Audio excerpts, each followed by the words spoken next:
Hi, in this video we will try to address the important concerns with reference to institute application and how exactly one should decide on which institute should one apply for.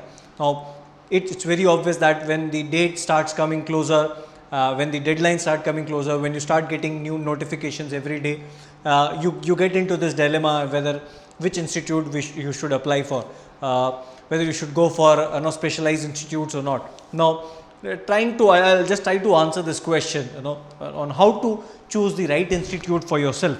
The first question that you need to answer is, are you going for a general management course or you want some specialized management course?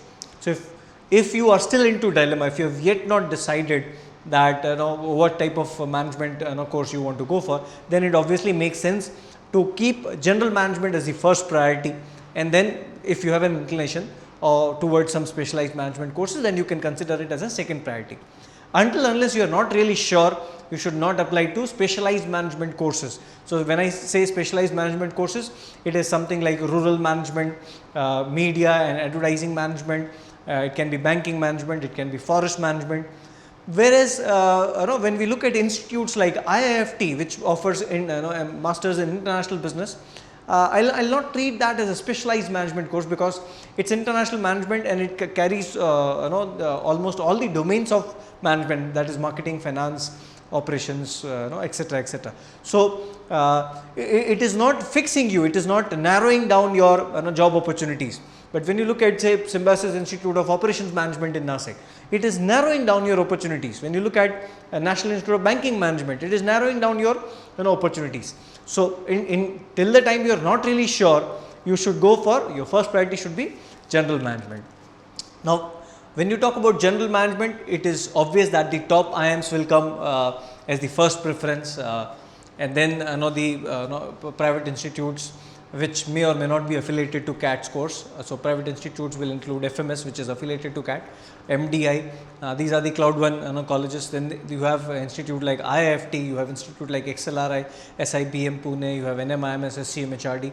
These are the top colleges which may be either through CAT or through their independent process, are generally part of Cloud One colleges, and are considered to be really great for general management courses. After that, you can look at Cloud 2 colleges, which again offer general management courses, and so on. So there can be a comprehensive list. You can go through the top rankings and identify which institute fits in your scheme of things. Second parameter that you should evaluate on before finalizing your desired or the institute that best fits in your scheme of things is the placements. When I talk about placements, it is not just salary. That's the major misconception that most of the students have. So they simply look at the average salary figures.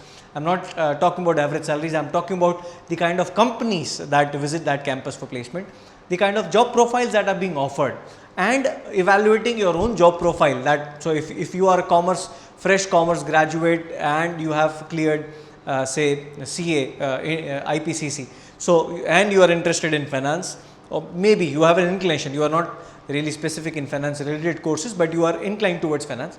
In that case, you have to evaluate that, okay, among the top 15, top 20 colleges, these are the colleges which offers so and so type of a role. I say, for example, I want to get into investment banking. So these are the companies that I am targeting. So top 10 companies or top 5 companies, and this top 5 companies visits this top 12 colleges only. Now this top 12 colleges becomes my target college.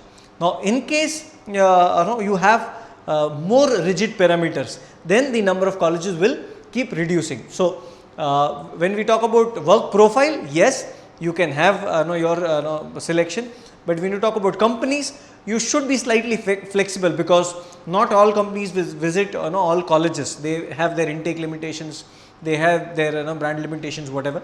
So you can get similar opportunities with other colleges also. So this will help you broaden your college choices. Another parameter which you should evaluate in this process is to consider the course add-ons, that is faculties, full-time faculty versus visiting faculties, guest lectures.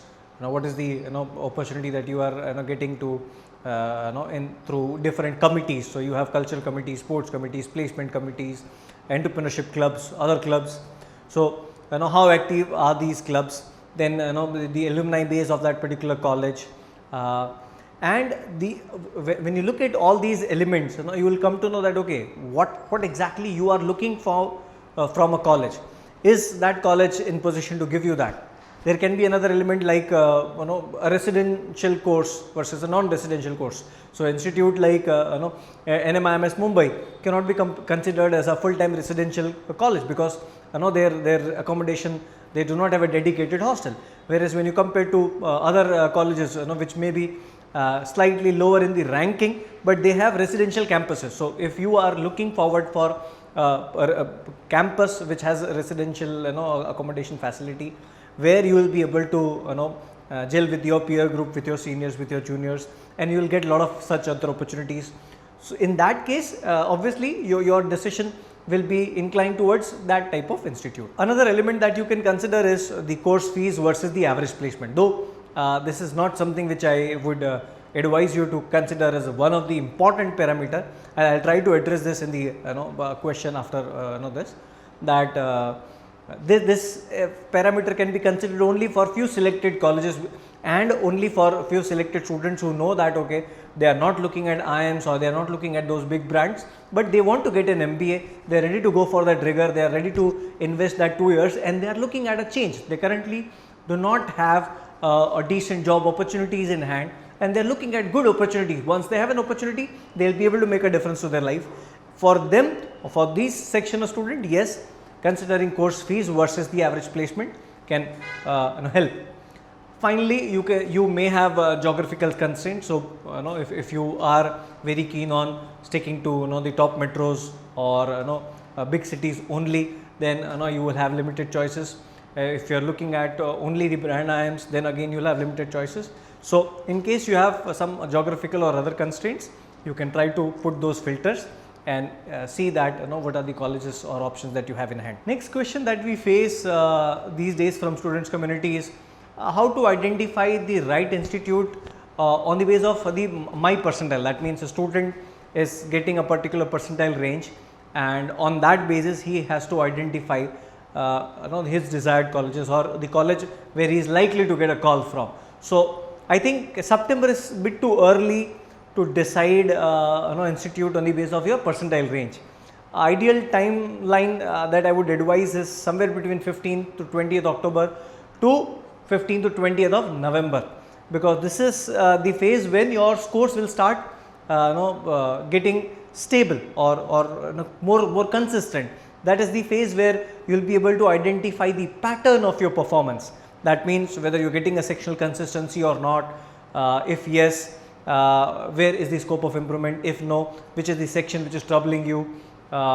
In that because all these parameters will be very important for you to identify institute.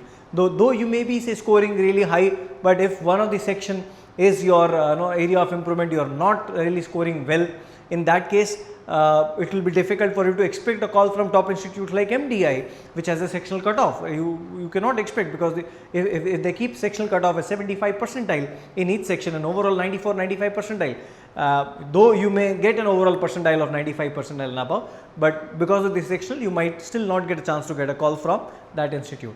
So sectional consistency, whether you are improving or not, how exactly will you derive an average, on that basis you will have to predict your percentile and then look at institutes which fall into that range. Generally all institutes they declare their percentile cutoff, or at least the range for all the institutes is available, or we can at least predict on the basis of historical data that we have. And on that basis what a student can do is categorize this institute into 3 categories, with aspirational, realistic and backup. So realistic will be the range where you are consistently getting a score. So during your mocks from 15th October to say 20th of November, you are consistently getting 90 to 95 percentile. So that means that becomes your realistic range. So you can look at institutes which falls into this category and apply to these level of institutes to the maximum level. Aspirational will be anywhere above 95 percentile to 99 percentile. And backup will be somewhere between 80 to 90 percentile for the case or the example that I just mentioned. So in that case, you can keep a ratio of 1:3:1 for aspirational, realistic versus backup. So maximum number of forms that you should be filling should be for realistic institutes, so that you have the hope that you will get sufficient amount of calls, GDPI calls in hand at the end of the entire process. You will definitely keep working towards aspirational colleges. So even though on 20th November you are getting 94 personnel, but you will still try for 99 personnel on the day of CAT. So that in case something works in your favor, in case you are able to improve, in case your strategy clicks on the D-Day, in that case you have more number of calls. You have institutes which are aspirational in nature, you get calls from these institutes as well. And in case something goes wrong on the day of CAT, you still have something to fall back upon, and that is where backup colleges are important. Last question is which I just mentioned about the ROI factor. How important is ROI factor in deciding the ideal college? Now, when we talk about ROI, it is the grossly misunderstood term. Most of the time students consider this as your average salary divided by the fees that a college is charging, or the total cost that you will incur while joining a particular college. Now, this is a very wrong way of looking into judging the institute or deciding the criteria of selecting an institute, because it is not going to be the only one salary. Okay, so it is not the first year salary, it is much more beyond that. As I mentioned in the previous answer, that when you talk about placement, you always talk about the work profile. So apart from work profile, the kind of company that you will be working in, the kind of growth opportunities that you will have, the kind of learning opportunities that you will have, the kind of exposure that you will get by working into that company. So if you say probably joining a startup which is not really paying high initially, but there is a tremendous growth opportunity, the sector is booming. So in case you are able to perform, the company or the sector, the industry will definitely reward you, and that reward is something which cannot be measured with fees. That cannot, you cannot divide fees by that reward. So it's very difficult. You cannot simply consider this ratio or this get a percentage that okay, this institute has a 100% ROI, this institute has 50% ROI. It's very incorrect, especially for the elite institutes, so the Cloud 1 or Cloud 2 institutes, which is giving you a tremendous learning opportunity, which is giving you wonderful placement opportunities, which is giving you excellent exposure, and it is giving you a good platform to start your career with. And once you get into that platform, post that, it is your work that will speak for you and not the institute. So for at least Cloud 1 and Cloud 2, I would not advise you to even consider ROI as one of the factor, because there are huge gap. So if you look at FMS, which can be considered in the league of top 6 IIMs, now their fees is less. Now that's because it is the department of a university.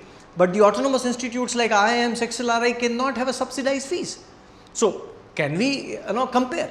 It's difficult. In fact, it is incorrect to compare an FMS or with other IIMs, because or even private institutes, because what FMS gives you as a part of learning experience cannot be compared with what fees that they are charging. Generally, in case of FMS is the most talked about when you talk about ROI, and hence I am considering an example of FMS. So that learning experience cannot be measured in terms of fees. So for Cloud 1 and Cloud 2, let us keep ROI element as apart. For Cloud 3 colleges, which is typically targeted by students who do not have an employment opportunity right now, or probably the employment that they have is into unorganized sector. They are growth oriented, they are looking at getting into organized sector. For them, management plays a very important role. MBA plays very important role. It gives them a wonderful platform to change their career direction, to give them a good profile, to give them a good opportunity to grow from there onwards, because for them, without a management qualification, it's very difficult to grow.